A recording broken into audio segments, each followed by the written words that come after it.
Les températures clémentes seront de courte durée parce que Mère Nature nous prévoit une importante tempête mercredi. Nouveau Info s'est donc posé la question comment les déneigeurs se préparent-ils à une annonce comme celle-ci? Ça risque d'être un petit peu compliqué en milieu de semaine parce qu'on va ajouter à ça des rafales de vent 50, 60, 70, même 80 km/h par endroit. Si vous avez à vous déplacer dans le sud du Québec, on parle d'une trentaine de millimètres de pluie verglaçante.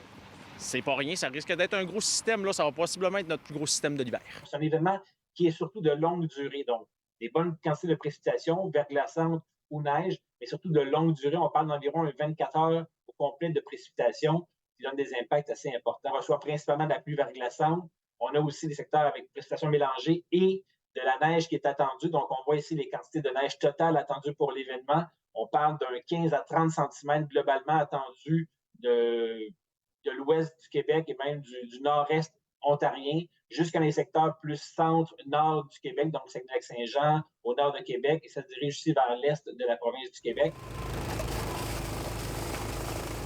Qu'est-ce qu'on fait dans ce genre de tempête-là? La météo, c'est pas bien fiable. Okay. Moi, demain matin, je vais voir s'il neige vraiment, puis s'il neige, je vais aller sortir de neige. En général, c'est que tu peux pas te fier trop en avance. Une semaine en avance, souvent, la météo n'est pas fiable, ça va changer. Puis une ou deux journées d'avance, d'habitude, t'es correct. La planification commence plus de 48 heures à l'avance parce que on sait quelles sont les tâches à faire en termes de déneigement, quelles routes sont à dégager, ça c'est clair.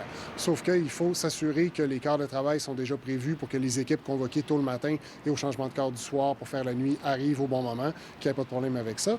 Et aussi, il faut faire l'inventaire de tous les véhicules parce qu'on veut que les véhicules soient prêts à la seconde où la neige commence. Donc, déjà, ça fait déjà plus de 24 heures qu'il y a des véhicules à l'atelier mécanique, donc on est sûr qu'il n'y a pas de bris. On commence l'opération de déneigement avec la pleine force de frappe, c'est-à-dire tous les véhicules sont prêts à sortir.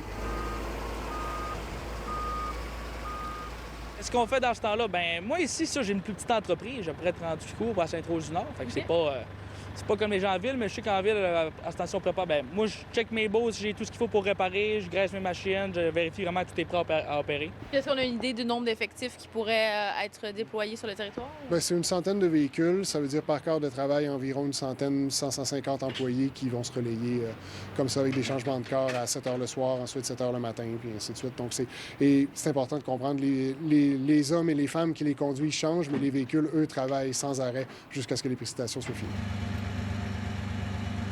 Donc, si vous avez rangé vos bottes d'hiver, il faudra déjà les ressortir parce qu'on attend une accumulation de 20 à 30 cm de neige mercredi. À Sainte-Rose-du-Nord, Frédérica Fortin-Foster pour Nouveau Info.